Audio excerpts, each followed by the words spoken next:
Hey, Rush Nation, what is going on? Welcome to the 5 Yard IDP pod with me, Nath Davis. Today we'll be having a chat about the big game on Sunday and reviewing some of the top players per IDP position in 2021. Just before we get going, I'd like to take the opportunity just to thank everybody who got involved in the IDP leagues and that got involved with this pod.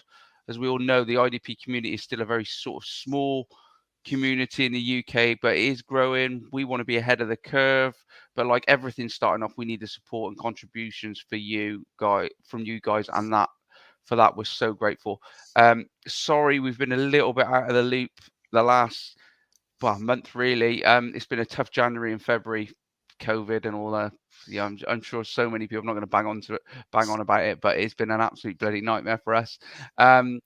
As I'm sure you're aware, there's been some great content that going out from other guys in the IDP community, which is absolutely brilliant. But yeah, like I said, starting to feel we're a little bit left behind, so we need to get something out there. And there's Bren. How you doing, buddy? You all right, mate? I am, mate. Evening, Rush Nation. Yeah, I'm really good actually. I'm just glad to be back doing a pod. Really, like you say, it's been a No while, drink for a and while. yeah, well, it's not for me, but but yeah, just to echo what Nath said, and we've enjoyed this first season, and really, it's just a case of looking at what we're going to do going forward, kick on from there. But again, yeah, thanks for everyone's involvement. It's been, it's been a fun first season for us. Really, we've really enjoyed it. So, nice to be back. Looking forward to Sunday. So, yeah, absolutely. Absolutely. Well, there's some talks and plans ongoing at this moment in time in the background with regards to the plan for next year. There's some exciting things on the horizon for us that we're chatting about. So maybe some collaboration, maybe some tournament news, stuff like that. So we'll see. We won't say too much yet, but we got an update coming out in the next couple of weeks. But it's all exciting stuff. Because we got a big Super Bowl party in London on Sunday with the Warrior Bowl guys, which we can't wait for. We hope to see obviously a few of you there. But before we go any further, I've got to do the do, and here we go. As you all know, Manscaped are our sponsors, and they are the market leader in men's below the waist grooming. They've just released the Lawnmower 4.0, which is a fantastic bit of kit. One of the best things about it is the skin safe technology, so you get no nicks on your bits, and you can receive 20% off with the code 5yard at manscaped.com. It really is a game changer in that area, and you're missing out if you don't have one. As I said, yeah, 20% off with the code 5yard at manscaped.com. There's also free worldwide shipping, so sort yourself out and get involved. So right, let's get into it. As we mentioned earlier, COVID's been a bloody nightmare. I've not done much because I've been absolutely snowed under with work, trying to catch up with everything that's been going on while I've been ill. But Bren has been busy beavering away, so we thought we've probably got enough to get something out there of some. Hopefully, it's going to be half decent. But if I'm a bit stuttery and not, having to double check what I'm saying stat wise, then you know why, because I haven't done as much work as I probably should have. So go for it, Bren. Let's chat. Let's go. Obviously, the big game Sunday. Yeah. I know you want to talk mega about the Bengals, so.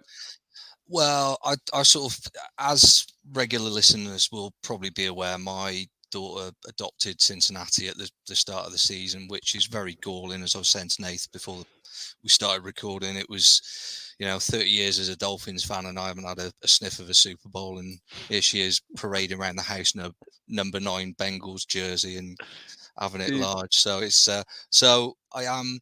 With that in mind, I've sort of said to Nathan, I think it would be worth, just trying to, with that in mind, making a bit of a case, for the Bengals, which I don't think is too difficult really, but primarily from because it's what we're here to discuss from a defensive point of view, what they need to do, what how I think they need to approach the game. I mean, like a lot of people, I've really grown to like this Bengals defense this season. I think most neutrals, if they're honest, would be in the same position.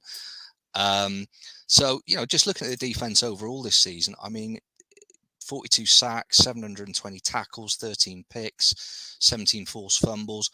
They're not quite a top 10 D yet, but they're not far off. They're decent. The front seven in particular have impressed this season. And looking at Sunday, Stafford's going to have to have a very much an on day, I think. Just looking at the D line, Trey Hendrickson, Sam Hubbard, Ogunjobi, BJ Hill, 34 sacks just, across those four. They've been a real pain in the ass for a lot of O-lines and quarterbacks this season. And I think that'll be one of the keys to Sunday from a Cincinnati defensive point of view. I think that D-line will have to get in Stafford's grill, knock him out of his rhythm early. Don't let him get in sync with Cooper Kupp. And they'll need to do that early. Remember, Stafford's thrown more picks, than any QB in the regular season. And he will be inclined, as Nathan and I discussed when we were having the chat last week. He's one of those QBs that is more likely to, under pressure, force a bad throw than take the sack. You've got other QBs out there like your Russell Wilsons and stuff, as we've said before. They'll be they'll quite happily sort of tuck and take the sack. Stafford isn't, for me, one of those quarterbacks. And then behind that front four, you've got them being backed up by the likes of Logan Wilson and Jermaine Pratt at linebacker. And then you've got the safeties coming into play, Von Bells, Jesse Bates, who's had a good season.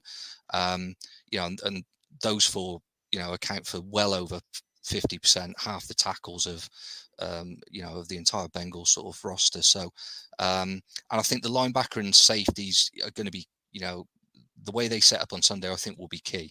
Yes, the front four need to get in Stafford's face and disrupt him. I'm not too worried about the run. The Bengals are a top 8 based on, this season's stats, defense against the run. So, I'm not too concerned about that. What does concern me a little bit from a Bengals perspective are Stafford's pass stats. So in the regular season, he would average 8.1 yards, per passing. That in the postseason went up to over 9 yards on an average passing play. So I think basically what Stafford looks for is, when he's throwing the ball, he's looking, based on those average numbers, he's looking for a first down thereabouts, if not better. So I think, the linebackers, the safeties, they're going to have to cut out some of those short. They're going to have to drive that average number down. They're going to have to look to cut out some of those short to medium range passes, the easy yardage from Stafford, force him to dump it off short or go long and look for a mistake and try and pick up the pieces. All sounds very simple, really. You do that and you take the Lombardi home. Simple as that. But it's not. I think the key for the Bengals, certainly from a defensive point of view, as Nathan and I discussed on Sunday, is going to be that D's going to have to be on point, and they're going to have to hope that Stafford, because he is a bit of one of the more erratic QBs, just hope he has a little bit of an off day as well. I think if both those things come into play, absolutely no reason I can't see the Bengals winning it. Yeah, I mean, so I can see exactly your point on it, and I've gone Bengals for it. I know, like, we've been talking about it today actually on the 5 Yard Rush on our WhatsApp group, and it is a bit of heart rolling head kind of stuff that is going on, and you kind of you sort of fall in love with it. The kind of the run they're on, but people must remember the run the Rams are on as well. I mean, they're sort of like kind of they seem under the radar, and I think that's a perfect place for the Rams to sort of be. However, this kind of Joe Burrow is just we were talking about it earlier about I personally think that Joe Burrow, you've got to accept that he can win the game. We've just seen it. Got sacked 9 times against the Titans. They still win the game. Didn't get sacked last week. They went the week before. They win the game. So you got to look at it from the fact of if you bring pressure to Burrow or you don't bring pressure to Burrow, the likelihood could be that he still has his day. Therefore, you've got to look at that other side of the ball to win the game. And that's what they've done the past few weeks. They've won it. They've won it on, I was watching Jason Bell talk about it, and it was talking about the adjustments. On Murph was mentioning it as well. The adjustments that were made in that game against the Chiefs were incredible. And it's the skill of the defensive players, especially the safeties, and in that secondary, they've got a lot of older heads there, guys that have been around there and done it. So the fact is, when they get they're told to change what they're doing, and they started to drop 8 and change what they were doing.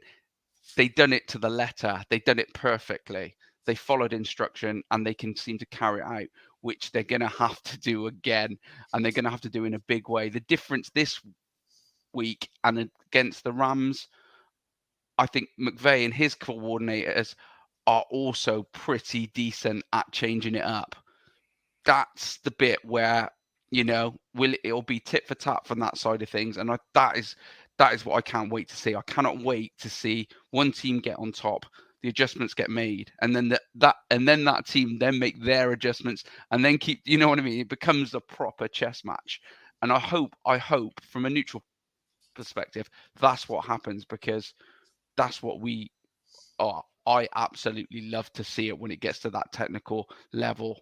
Actually, adjustments on the fly and things are happening, in real time, rather than, I'm not a massive Bills fan when it comes to the offense side of things, because I am, but I'm not. Like the same with Kansas. Those kind of teams, yes, they're great, but they are like blow everybody away early doors so that they can't come back. Job done, game over. But then you've got the teams that adjust and adjust and adjust. They're playing constantly, and that's where the Bengals have shown people, and that's what they've done. They've made it because they're adjusting to stop what their opponents are doing, and hopefully, fingers crossed. For me, I just hope they'll do it this week. Yeah, and it is. I think everyone's, if outside of sort of the Bengals and the Rams fan base, it is that, everyone wants to. I mean, they were nowhere 2 years ago, so to turn it around. I mean, it's the great thing about the NFL. It can happen because of, the draft system and just the way the whole league has always been structured. This is part of the reason we watch it. What's your? I think you want the Bengals to win. I do, yeah, because I think for that reason, amongst others, but it's the Burrow factor. We lost you there just for a second, just as you were answering that. So we still don't know. Does Brendan want the Bengals to win? Yeah, no, it's, as I say, it's you do. It's partly because of, yeah, absolutely. It's partly because of that reason that. They've come from nowhere a couple of years ago, but I think it's the Burrow factor as well. Yeah, it's just like you've touched on, he'll take 9 sacks and just still get up and play his game, and he doesn't seem phased. And but it's a weird one for me, because I'm like the Rams. I quite like the Rams. They don't find them offensive in the slightest. If they win it, I'm not going to be like, you know what I mean. It's gonna. I'm really excited to watch 2 good sides, especially defense as well. Yeah, but I think we're back. Sorry, is that still cutting out? Yeah, we dropped out and back in. Carry on, mate. Yeah, sorry. Yeah, like you say, I mean, it's 2 teams that I'm quite happy. Sort of, like you say, very inoffensive. I just think it'd be a good game. I think they're evenly matched. I think that like you say, the tactical battle will be intriguing to watch. I think it'll be tight, but then Super Bowl games generally are. It's it's the cream of the crop, so you don't see teams generally getting blown out. It will come down to a field goal or a key play on defense or it's so yeah. Field But goal. I'm really It's got to be a Bengals field goal, isn't it? That has got to be the script. Hey, from 50, McFearless. from 68 yards, or something crazy, break the record. It's written in the stars. Yeah, I think sometimes, like I said, I mean, I think to win it, they're going to need the key players to step up. They're going to need the D to be good. They're going to need Stafford to have a slightly off day. They're going to have to deal with Cooper Kupp. They're going to have to watch OBJ as well. He's been, a distraction for other defenses. Who knows? It comes down to another, defensive TD by Mike Hilton, or I don't know. I mean, I think the Jalen Ramsey, chase kind of that's a match in its own world, waiting to happen, and that's going to be quite cool to watch because, I mean, Chase is just, Burrow's got all that trust in him. I still think, like in previous games, I think it's got a chance to be a T. Higgins game as well. But also for the Rams, I feel that Van Jefferson might come into it a little bit more this week. I think he might be a real good outlet for them. Because again, that's one thing that I noticed, the teams that have played, you can pretty much pull out that alpha wide receiver against the Bengals and against the Rams in their previous matchups. In this one, but especially with the Bengals, well, both sides, because you've got the depth in wide receiver. You've got three on both sides. You've got three top wide receivers. So with these two quarterbacks, you're going to be confident that they will find one of those three. So, hence why people are saying how high scoring it's going to be, because, it really might be. It's going to be 10-7 now, watch. Yeah, I bet it will. Better than nothing. But it'd be absolutely shocking. It'd be the worst Super Bowl in history now. All the way down to London for a big party, and it's 9-6, 5 field goals or something. Yeah, no, I just don't see it. I think there's too much offensive talent on that field for it to be. Well, depending on what time we start drinking, I don't know whether we'll see it anyway. Well, I think training to Paddington at 1 o'clock, and then I think some lunch first might be in order. I think you might be right. So but that's our sort of take on Sunday. So looking forward to it. So I guess next we're just really looking to sort of wrap up what we've been covering and prioritizing this season, which is how the fantasy rankings have sort of panned out from an IDP perspective. So we've kind of sort of broken it down a little bit. So we're just going to do a bit of a 21-22 sort of season finale. Do you want me to kick it off with the rookies? Yeah, by all means. I mean, I think it's a good way to go for this one.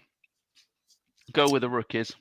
Okay. So, no prizes for guessing. And bearing in mind, this is based on sort of, obviously the IDP scoring system on Sleeper. So I don't think it would matter from a rookie defensive player perspective which scoring system you were using, fancy or otherwise. No prizes for guessing. Micah Parsons is a country mile out in front. So 309 points in his first season in fantasy. Followed some way behind on 212 points, Nick Bolton at the Chiefs, and then Azeez Ojulari at the Giants with 158. So there's a massive Micah Parsons just had a bonkers first season. Couple of honourable mentions to a couple of the edge rushers Nathan and I highlighted back in the summer as well, who were close to the top three. The Bills, Greg Rousseau, and at my Dolphins, Jalen Phillips. They both had decent sort of first seasons, but Micah Parsons, I mean, he's just not that many players live up, especially from a defensive point of view, up to the pre-draft hype that surrounded Parsons. But he's come in and made that, that spot his, basically. I mean, there was a lot of competition going into it. We talked was about it at the one of our start of the favourite season. talking points. Well, yeah, it was like, it was the linebacker carousel at Dallas. Yeah. Obviously, that was chopped down sort of 3 of them partway through the season, but he was going in facing stiff competition from Smith and Van Der Esch. Parsons finished the season with 84 total tackles, 6th in the sack chart with 13. And he's a big part of why that Dallas D now is, it's gone from being probably mediocre at best a year or two ago to, a legit top 10 defense now. And, looking at it from a fantasy perspective next season, obviously, if you're drafting, you've got to go and get him early. Because if you don't, someone else is. He's going to be a tough pickup in fantasy drafts. But if you're lucky enough to get him, I mean, my take on it's an interesting one with Parsons, because I don't think we've had anybody like first season eliteness like this for a very long time, and it's very difficult to. I've heard people say, "Well, he must be a sell now," and you're like, "Yeah, I kind of get it, but it does depend, obviously, on what you're getting for him. But you need a hell of a haul, really, because the reality is for him is, even if he has a downturn on his on his season, which he probably will, because people are going to probably pay more attention to him, and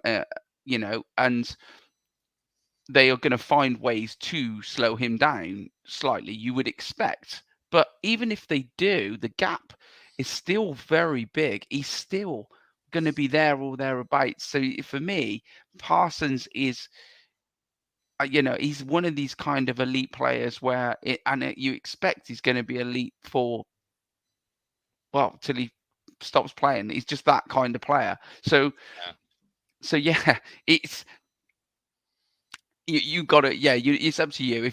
If you love him and you want to pay the price, then go and pay the price.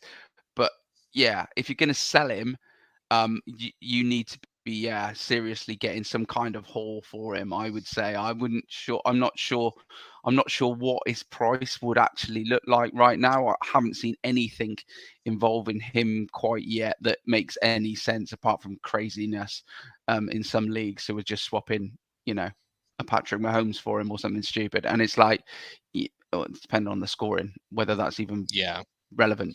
But yeah, you know what I mean. It's a tough one to say the status, because he is it's a thing that's used too much at the moment. This kind of elite talent. He is it, because that step is huge.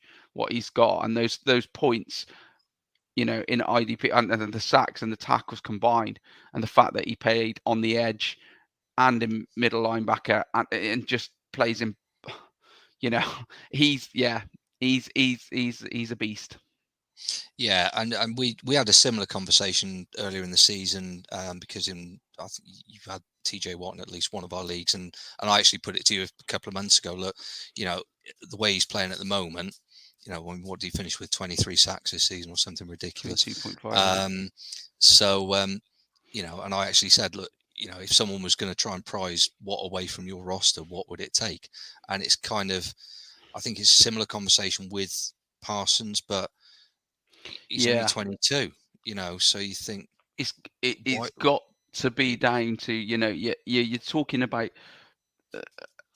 like a transitional change to a roster, a huge one, by letting him go, because you've got a piece that nobody's got. They are those elite pieces, like Mahomes was a few years ago, where it was like he was a long way in front of the rest of the QBs in scoring.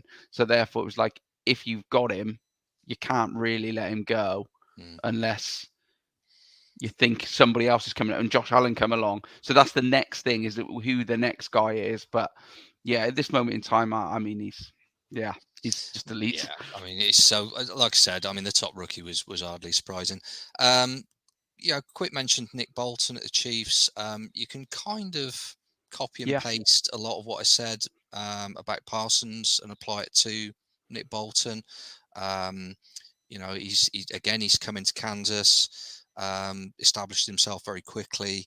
112 tackles, as opposed to the other key sort of LBs there, Anthony Hitchens and Willie Gay, who haven't had bad seasons themselves, but he's in his tackle count, he's well above either of them. Yeah. The only thing I suppose the glaring stat that leapt off the page looking at Bolton's numbers is, and okay, you can't, as you said, because of that dual threat that Micah Parsons poses, but he hasn't had a sack this season, so I would expect maybe if he's looking to kick on next season, that might be. But like we discussed earlier, the Chiefs, they're not a big, they don't rack up a lot of sacks, so I don't think you can that's not necessarily a fair criticism of Nick Bolton. I think I think it was a perfect signing for them as well. I remember watching Nick Bolton before the draft, and I really liked him, but I liked him as what he turned out to be. I was asked a question about who I thought would lead the tackles out of, I think it was Jock, Bolton and Parsons, and I said Bolton, and the reason why is because he's like a head down tackler kind of guy.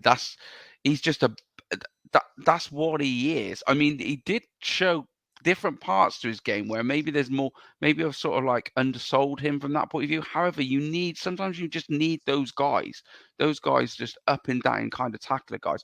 And that's where I really like Bolton from that side, and I like him for fantasy. I would predict that Bolton's tackle numbers are going to be consistently high because of the kind of player that he is. When your issue is with somebody like Jock or year before was Isaiah Simmons and players like that, where they're a bit more hybrid-y kind of, again, I hate using that term, but they can do a lot more. Swiss Army knife. Yeah, but they are a bit more like, Yeah, they're not just head down, just tacklers. You can use them in a multitude of different ways to confuse and play havoc with the opposing quarterback. Nick Bolton's not like that. I think they stick him there. That's why you're not seeing any sack numbers or any pressures or anything like that, because that's the task, is to sit in that middle and to do his job, which is, if the QB leaves the pocket, follow him.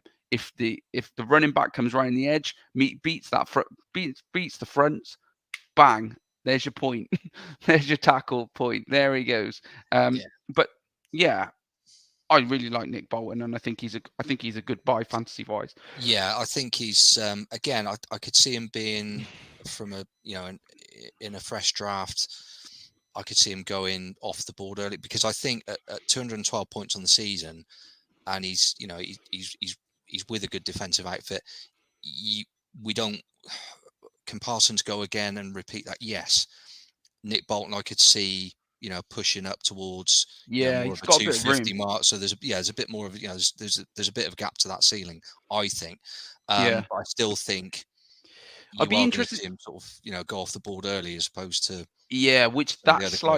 that slightly worries me. I think it's going to be really interesting looking at where these rookies come off the board once we start really getting into the drafts, because I think that people might be paying a little bit over the odds.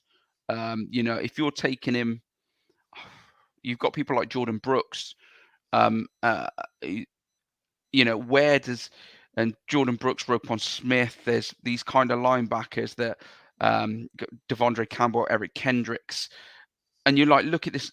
Obviously, Darius Leonard was a little bit down on his points, but you'd expect him to be higher up next year because White had a good year. And you look at those kind of linebackers, Deion Jones, Cole Holcomb. Where does Nick Bolton fit in that mix? It's a good question. And so far, what I've seen from the IDP community is quite a bit of a mixed answer at this moment in time. Some people are a bit higher on him. Some people are a bit lower on him because he's in the Chiefs defense, which is notoriously. I mean, with that in mind, folks, forgetting the top two rookies in fantasy. So if you look, the next three down the list, you've got Ojulari at the Giants, you've got Greg Rousseau at the Bills, and you've got Jalen Phillips at the Dolphins. Now, they all finish within, I think, 4 points of each other. In fact, Rousseau and Phillips, I think, both finished on 154 points. So again, with the draft in mind, if you're looking to, those are the sort of rookie players from this season going into their sophomore year that might, people aren't going to be sort of falling over themselves. So it's a question of if you had to take, I mean, who out of those three, who would you be taking off the board? Oh, it's really difficult, I think, on that front, because I wouldn't necessarily take, sounds awful, but I wouldn't take them because of the teams that they're in as well, that are, I mean, you couldn't get more transitional, really. You've got change of guard at Miami. You've got the Giants, fucking God knows what's happening there. But, they're completely changing around. The Bills is probably the most stable. However, Yeah. but defensively up front, they're not the most stable. So and the way the Bills play, yes, it's a different one. I'd probably go Jalen Phillips on that front because I think he would be my pick out of that bunch anyway. I think he would be that. I mean, Ojala is slightly different because he could be classed as your complete out and out outside linebacker, more, just slightly. Mind you, I don't know. Probably Jalen Phillips for me. Yeah, I mean, surprisingly, I haven't out of those three. I did have, and I've not gone with Phillips out of those three. I would take Greg Rousseau solely because of what you've just mentioned. Yeah, The fact just that on stability. that you know what you're going to get to some degree from the Bills next season. They're not going to rip up the script and go again because they don't really need to. A bit of tinkering, a few additions, but especially with Miami bringing in a much more offensive-minded, head coach in Mike McDaniels, which he was my first choice. If we're going to just touch on that very briefly, but I'm glad we've got him. If Shanahan rates him, that's good enough for me. But yeah, I out of the three, I would probably take Greg Rousseau because we liked him back in the summer. We mentioned him probably more than the other two. I think Ojulari was the surprise actually. Yeah, I mean, I liked Ojulari coming out of the draft. He was one of my ones, which I thought. But again, not that it's on landing spot because the Giants is not a bad landing spot for any rookie defender, really. The only thing is stability. And it's stability in the team and the organization more than the defense. Because the defense has been all right. It's not been, nobody can really say, oh, the Giants' defense is a load of crap. Well, it isn't really. And it hasn't been like that. And especially in different periods of the season, they've been quite good. And they were all right last year as well. But as the organization changes, will they change it up? And that's, they could have a completely whole different mindset of why they want to use players and what they want to be, because that's where teams like, especially teams like the Giants, and that they have a chance, and teams like the Bears, and that they have a chance to really change their organizational outlook and become they could become a nasty team, an offensive team. At the moment, the slate is kind of clean because what you got to lose, fucking hell, you can't get any worse. The Giants' offense can't. No. Okay, so we've covered off the rookies sort of fairly comprehensively. Where do you want to go next? Should we go? Well, you can talk about linebackers for a little bit. I mean, I can go through some of the obvious stuff, some of maybe not so obvious stuff. I mean, I think people that drafted Foysaid Alukan, Jordan Brooks, you could pick.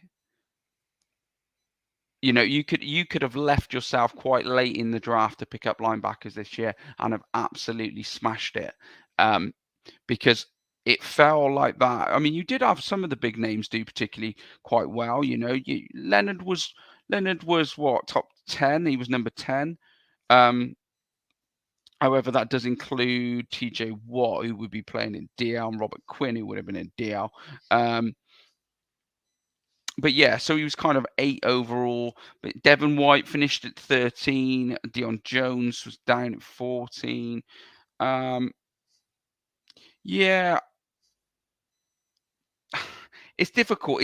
When you look at the top 20, 25, um, it's difficult to look at the value side of things. And it does scream to you that you shouldn't be paying over the odds for some of those linebackers in that sort of middle section, because there isn't a massive points difference between second and 15, really. So yeah, unless you're going to go big and elite and like pick up a Mika Parsons or pick up you could say Roquan Smith may be up there, the Darius Leonard, players like that who are that mid-range, you could probably play with it. You might be better off when we get to them. We'll have a chat about the DLs and the safeties in a minute. They might be better picks to go at earlier. I think that might be my thing this season. Floating a bit on the linebackers. Yeah, I mean, you kind of We're back in. We went for a bit. No, it's all right. I got you. Yeah, I mean, I love Foyce Lucan. I think his tackle numbers are just off the chart. 192 total tackles. 3 picks for good measure. So, yeah, I mean, he'd be my he'd be the first LB I'm taking off. I like Roquan Smith. We both do. He's always, but he's, again, you go back to what the Bears are doing. I mean, he's almost a one man defense. Yeah, but yeah, I mean, you're right. You can't. People need to value Olukan at the position where he is. They do, because it's 2 seasons now. 2 seasons of serious production. Yeah, and I mean, he crept under the radar the first sort of season before last, and I think, but even again, I think people are going, well, can he repeat it? And he's not gonna fly under anyone's radar that he even does a small amount of own work at the moment. I mean, I was worried, like I'm sure a lot of people were as well, with the Deion Jones thing, because the thing is, having a linebacker of a similar points scoring capability alongside you. Yeah. But this is where, if anything, Olukan is definitely the pick over the two of them now. He is definitely the pick over the two of them, even though I absolutely love Deion Jones. I think he's great. But yeah, I mean, you should ignore that moving forward. If that was your worry, there's not a worry to be had. I don't see much change as well at the Falcons at this not defensively. I think they're going to add to their roster. They're going to slowly get better, but yeah, they've got to add some guys up front, definitely. But they I think they'll do that. But I don't think that they'll change the linebacker side of things. No, why would you? Yeah. No, exactly. Okay. So moving over to the secondaries, let's have a quick natter about the top 3 sort of DBs from this season. So it was close. 8 points sort of in it for the top 3. Again, probably no great surprises for anyone. So top of the tree, we had Kenny Moore this season at the Colts, 238 points. Finished the regular season with 102 tackles. So, and to be fair to him, he was not very far behind Bobby Ariki and Darius Leonard at linebacker tackle numbers. He had 4 picks, pass defense numbers were good. He had a sack, just to throw that into the mix. Just behind him, literally just behind him on 237, 1 point off it, was Derwin James at the Chargers. Yeah. Better tackle numbers than Moore, obviously, with 118, but then different, one's a safety, one's a corner. So James, he made up, he sort of racked up a couple of picks and 2 sacks as well, but it was mainly his tackle numbers. And then 3, again, probably not a great surprise, Jordan Poyer at the Bills with 230. Safe pair of hands. 93 tackles, 3 sacks, 5 picks. And just to be fair, at the Bills, only Tremaine Edmonds ranked better than Poyer in the league's best defense. Let's not, So again, if you're looking at those 3, again, I'm going to bounce it over to throw this back at Nath and go, right, if you're taking a DB off the boards out of those three, who are you taking first, do you reckon? Probably Derwin. I probably would take Derwin James just because love the guy. But there's I just having a little gander here at the tackle numbers, and I tell you what, it was a season for me of standing out on those tackle numbers. And when you're building your roster and you're looking at, I know I mentioned it middle of the season about sometimes it's this flashy pick. Sometimes the people want to take some of these players, but just reading down here, Minka Fitzpatrick, 124 tackles. Jalen Thompson, DB, Arizona, 120 tackles. That's 212 points he scored. So he was just, but you know what I mean. Just incredible value that is week in week out to bang in those tackles, especially if you're in a league that is tackle heavy, or is scoring quite high for tackles and assisted tackles.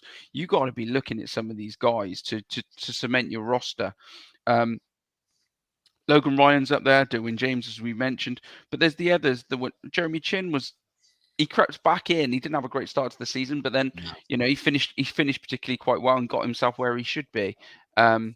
Great player.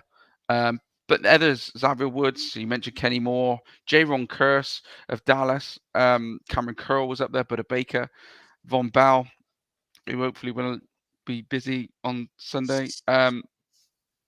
Yeah, my boys from the Patriots were there or thereabouts. So Carl Duggar and Adrian Phillips, but there's some real good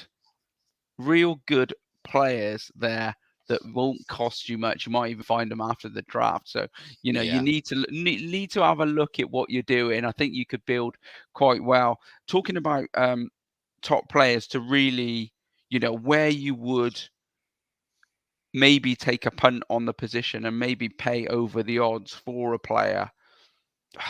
It's tough. It's tough on the DBs to really value it because of the points difference between position in our scoring and in big three IDP as well.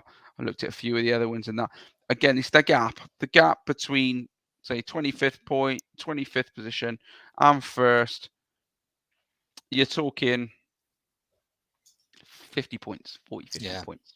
It's not enough. Yeah, I mean, I going back to those top three, and I completely agree with you. If I was if I was going to pay, or felt I could justify paying over the odds for any DBs at the moment, I'm going straight to Derwin James, and there's a couple of reasons for that. You look at those stats, and he played fewer games than the other two in that top three. He only managed 15 games this season. He's the youngest and arguably the one with the most potential. And when fit, when you look back at his past as well, when fit, he's carried on doing it. It's only the fact that he's done it in a piss poor defense.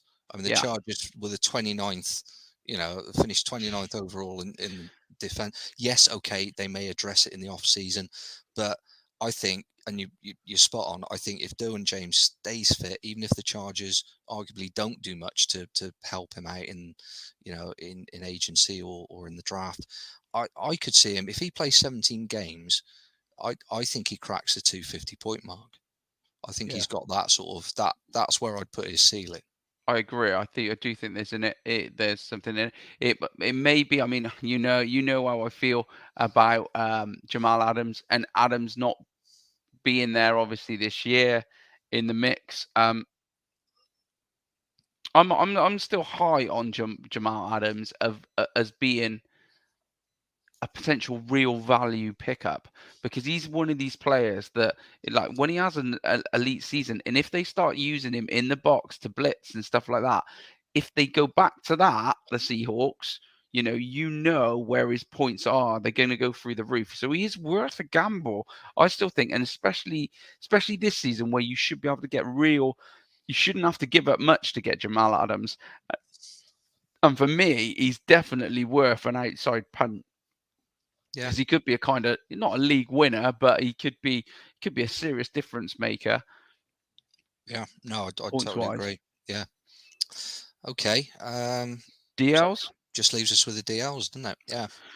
Well, obviously, TJ Watt absolutely smashed it out the park. The thing is, when you get 22.5 sacks,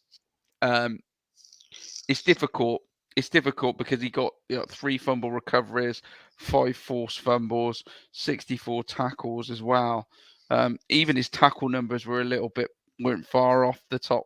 Well, not the top ones, but for him, it wasn't bad. They weren't too bad this year for him. He is an absolute animal. And again, for me, you got to look at those kind of points differences. Have you looked at his snap count? Yeah. Right. So the top 3 DLs, right? I know they take him off. Yeah, I know, because he don't need to. But you need to rest him for a little bit. Yeah, go and have a before lie his down. next sack. But have a cup of coffee and a biscuit, and then go back out there and nail the quarterback. But joking aside, you've got Watt, Donald, Hayward. They were the top 3 DLs this season. No great surprise there. Like you say, his tackle numbers are not quite up there with Donald and Hayward. But Donald's snap count was nearly 1,000. Hayward's was just under 900.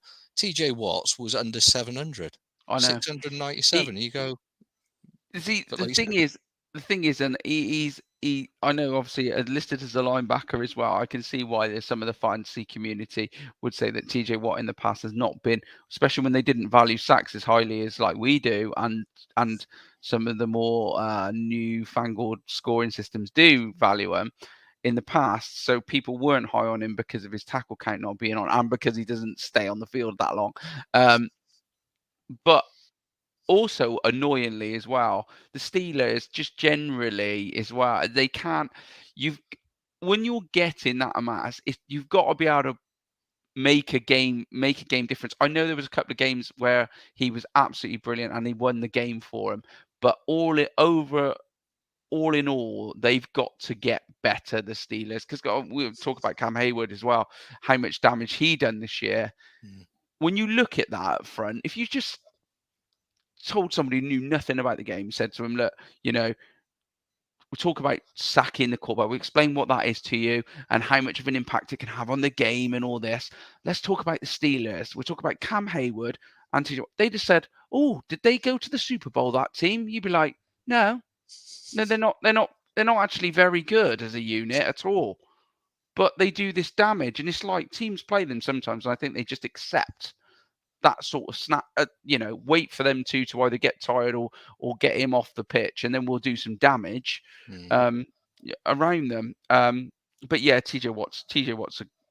I think. I mean, talking about those, the 1 and 3 positions, Watt and Cam Hayward, and have always been quite big on Cam Hayward. Yeah, I've had him in a few teams.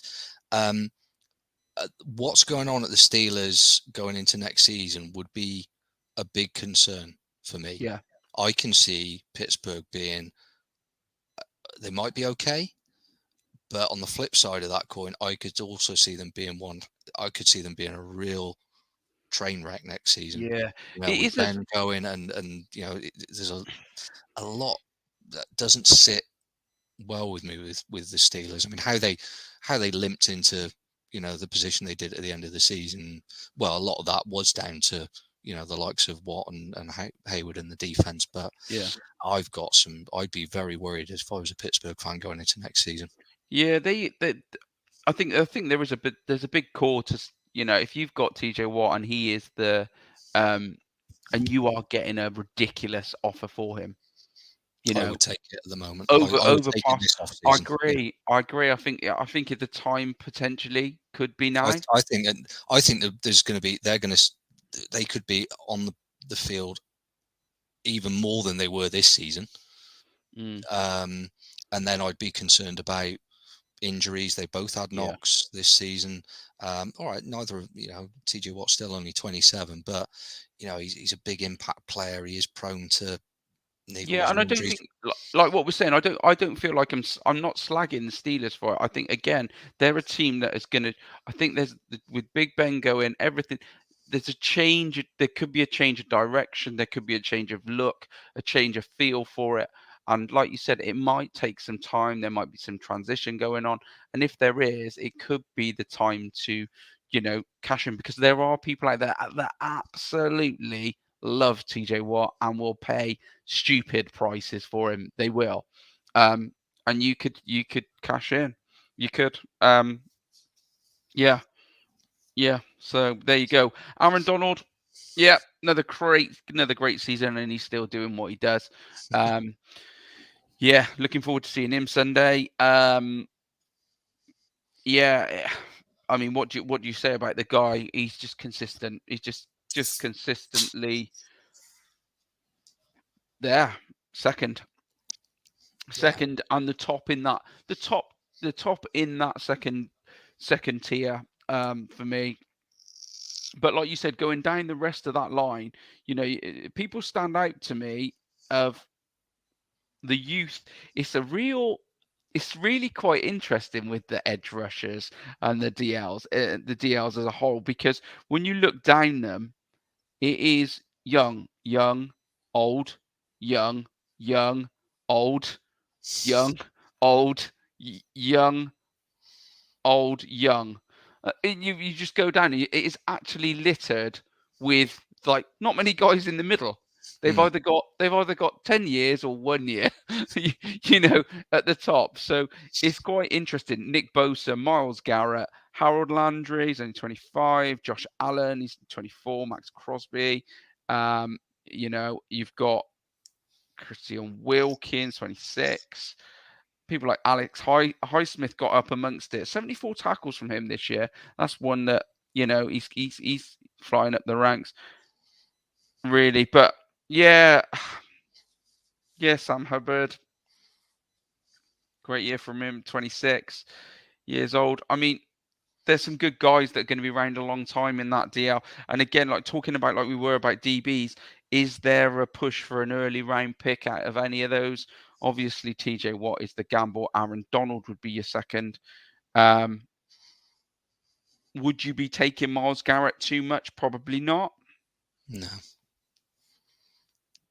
Not when you've got players that, that you could have a gamble on a Hassan Reddick or a Shaq Barrett, or a few rounds later, and probably they'll score about there or thereabouts the same kind of points. Trey Hendrickson, obviously, if they go on and win the Super Bowl and he has a monster performance, Trey Hendrickson's value is going to go through the roof because of this off season. Yeah. I would imagine that a lot of the, just get into the Super Bowl, regardless of whether they win it, the stock of some of those Bengals players is already, people are already going to be sniffing around and paying a hell of a lot more than they would have done, this time last year, like Hubbard, Hendrickson, Jesse Bates, sort of across the board, really. Absolutely. Logan Wilson would be another one. But yeah, you a bit spoiled for choice, I suppose. Yeah, I mean, I'm just flicking through some of 2020 stats and looking at it with Devin White, who led the thing. Roquan Smith coming second. This is IDPs as a whole.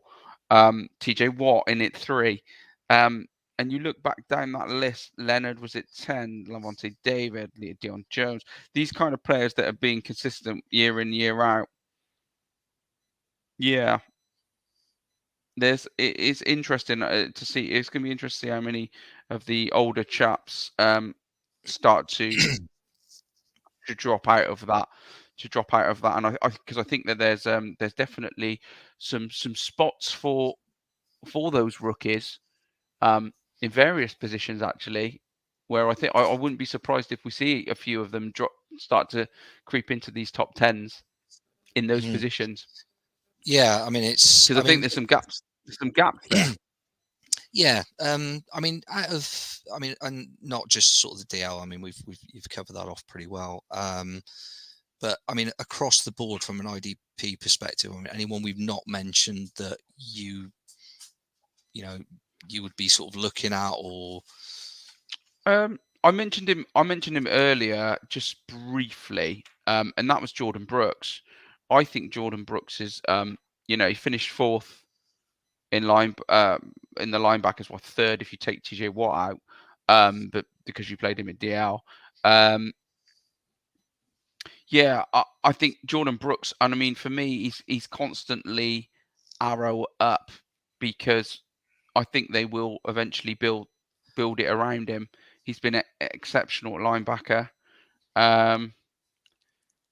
Obviously got Bobby Wagner not getting any younger, so I don't know. Yeah, I think he's a great.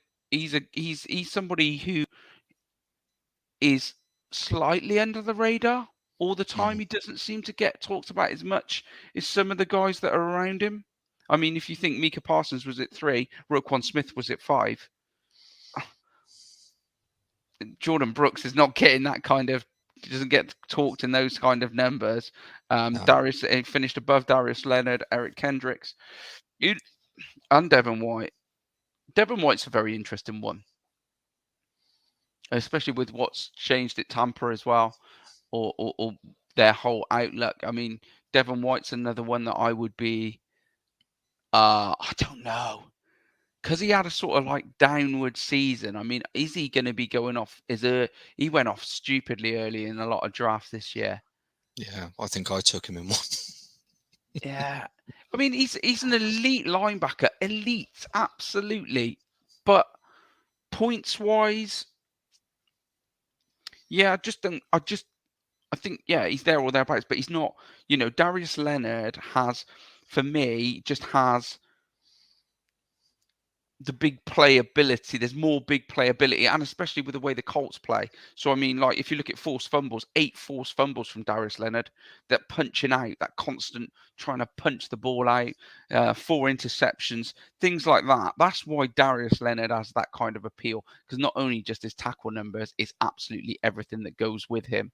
For me, like that, and that's where Devin White, yeah, he got 3.5 sacks.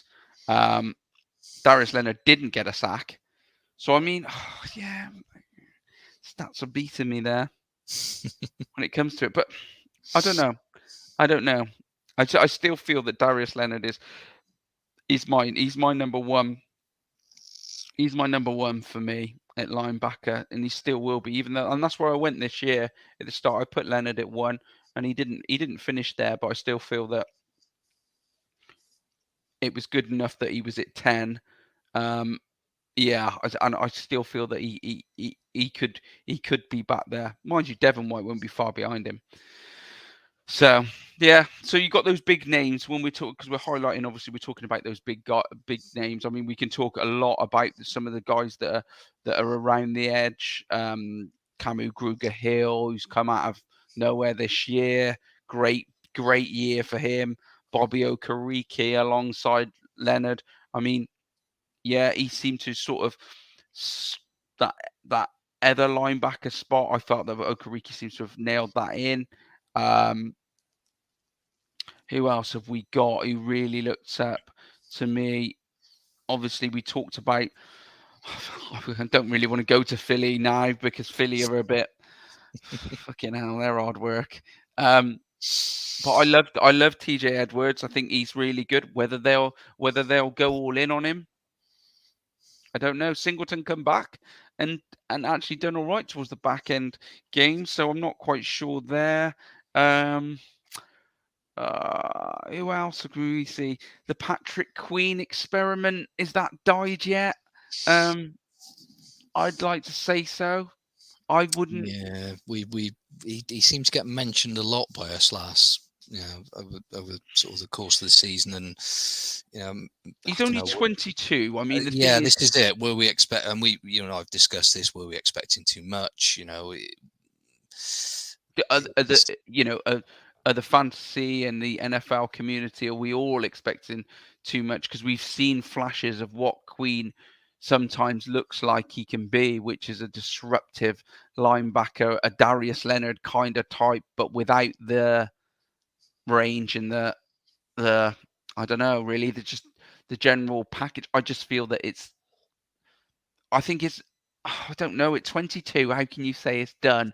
But there's part of me that feels that it might be for him. I think it might be hard for them to It is difficult though, because I mean, going back to Micah Parsons, I mean that's just a freak.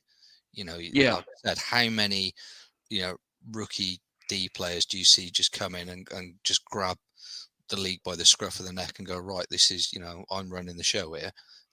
It just, I know. it so rarely happens.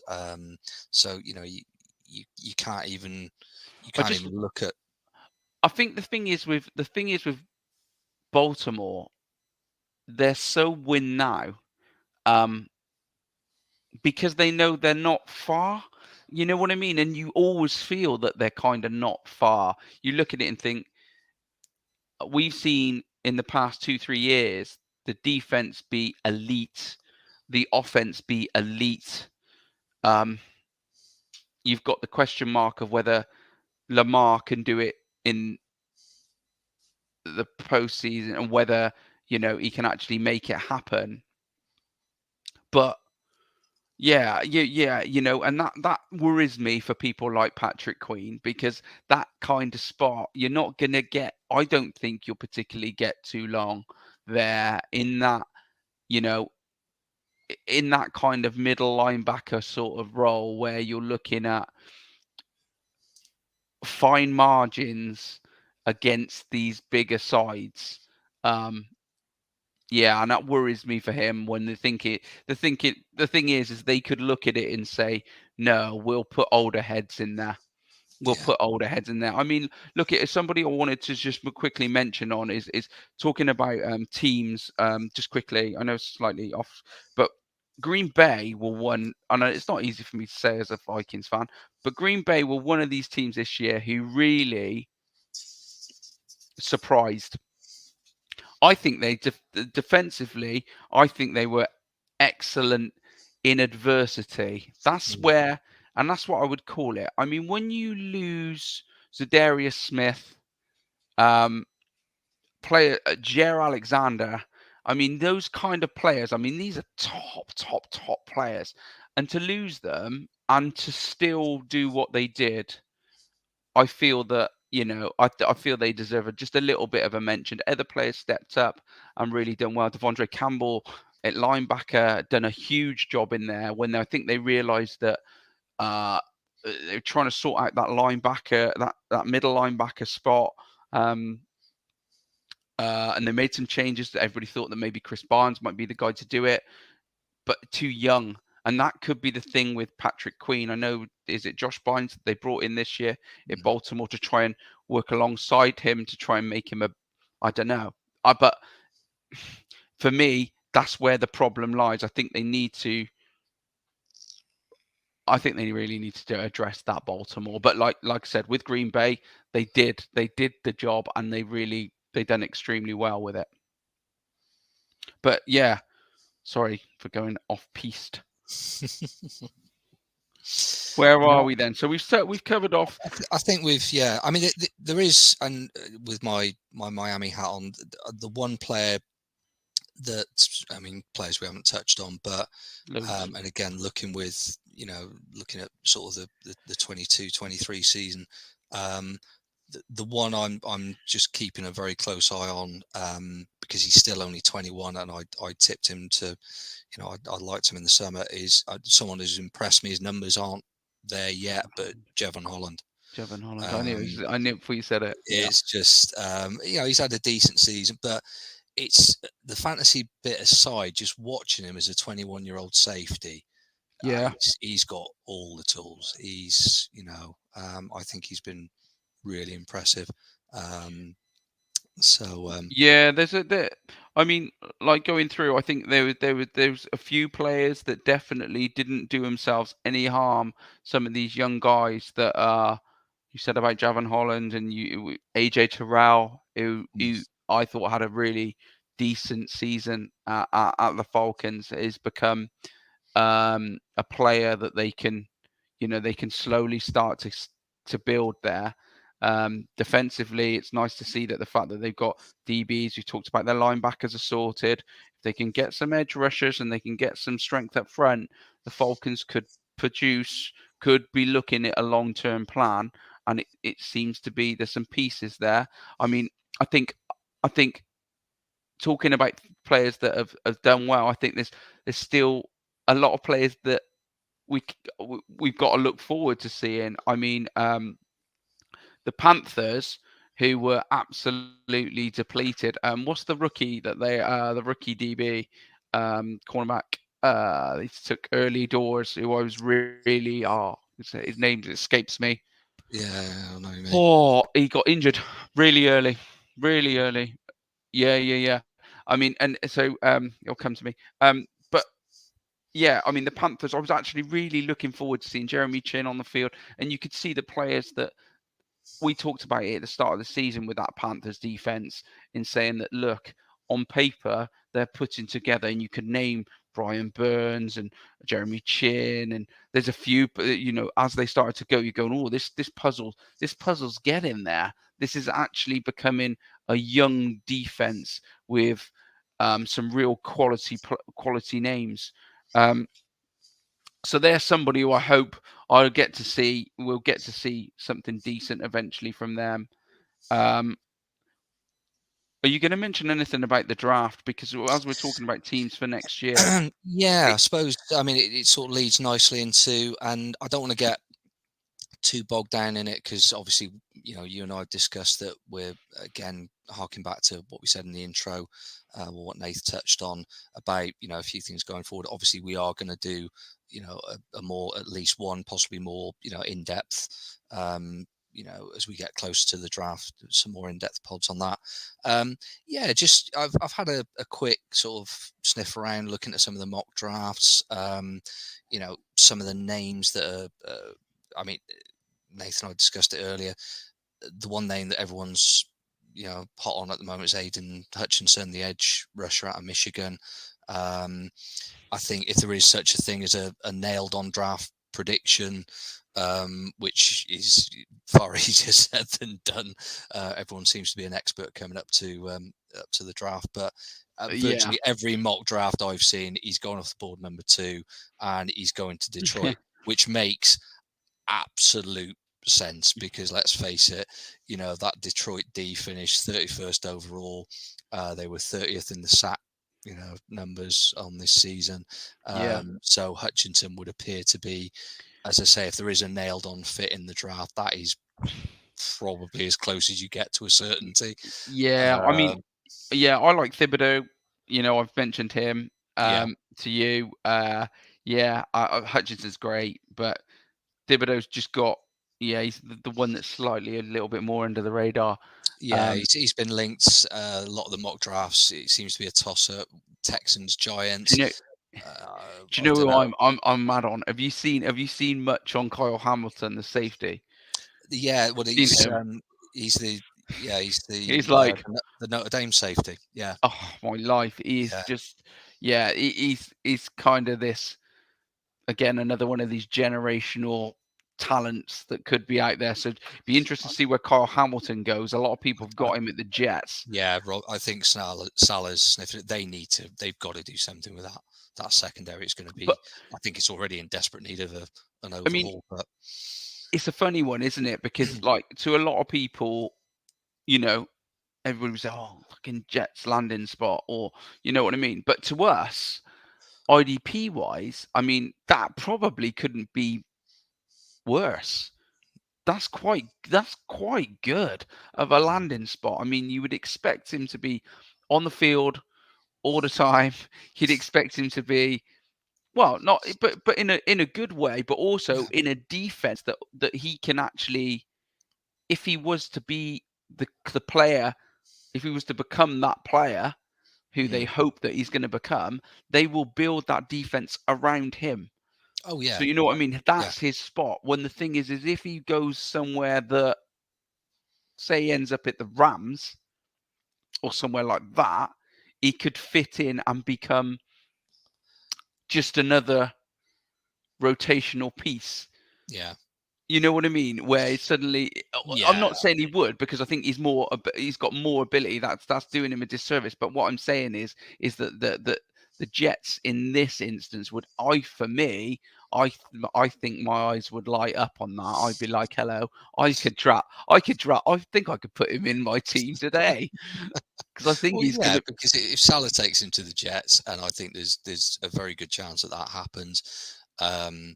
You're still looking at a team that's very much, in transition under Salah. Yeah, He's a full blown defensive coach. He goes in, he starts, he plays every week, and like you said, very quickly with all the talent that people say he's got. Um, he becomes the main man in that secondary very, very quickly. I mean, the other one and sticking with the secondary, moving over to cornerback out of LSU, the other one that's been talked about going early is Derek Stingley. yeah, Stingley. Now Yeah, he's been linked with I think the Hamilton thing the Hutchinson thing to Detroit. Thibodeau, I would imagine the Texans, if I had to take a punt, possibly take him. Hamilton to the Jets, as we touched on. Stingley's been linked with quite a few teams, actually. I mean, everyone yeah, from the Texans, the Falcons, your Vikings. But yeah, he seems to be the other DB that everyone seems fairly consistently convinced is going to go early doors. yeah, yeah. I'm just looking at Pro Football Network. They got him. Yeah, they got him at cornerback one spot. Yeah. It's interesting. I mean, like you said, there's a lot of names. There's a lot of teams that are in need there at corner, and yeah, there's some absolute brilliant players. Andrew Booth Jr., another very good corner. I mean, yeah, I love this draft. I think so exciting. What we're hoping to do, guys, is try and get we're going to speak kindly. I haven't even mentioned it to him yet, but I keep Might as well get it out there now. fuck it. Yeah, hopefully he's watching. So we might ask our man Stocks if he can come on and give us a bit of rookie insight. Maybe Tom and some of the other lads as well might jump on board, Tom and Ash. But But it's definitely, I mean, the exciting thing from an IDP point of view is, and I listened to the guys the other day talking about the QBs, the running backs, and it's quite fun to listen to that because it is fairly slim pickings, and we knew that going into the draft. It's not a great QB class. I think for me, this draft is very defense heavy. I think outside of that, everyone's going to be looking at improving their O-line. I think a lot of the mock drafts reflect that. A lot of teams looking to protect, second-year QBs. Certainly, God knows, I'm hoping that's where Mike McDaniel goes with the Dolphins. Just improve that O-line. And I think a lot of teams will be looking to do that. I don't see. I mean, we touched on it before. If we're talking about sort of your man Thibodeau, I don't see the Giants going in for him. I think they've got to, if they're going to take another punt on Daniel Jones, roll the dice one last time, they've got to give him better protection. I think they go for a tackle. and I mentioned it as well, and also trying to, they're gonna have to, if they're gonna they're going in with Daniel Jones and they're sticking with Barkley, and they need to get him going, and you can't, and you've got to create lanes for him. That's it. Yeah, that's what you got to do. The defensive options are really, really sort of interesting going into this draft. So yeah, like you say, it'd be great to get some of the other lads in and get some insight on that as well. So yeah, I'll be looking forward to that. If we can arrange it, I'll be spot on. Yeah, if we're not ill or they're not ill. Fucking hell. Well, we both had COVID in the last, me before Christmas, you after Christmas. So I mean, hopefully we've got it out of the way now. I was all right with it. It wasn't so much me, it's the family, it's the rest. It's like from one to the other.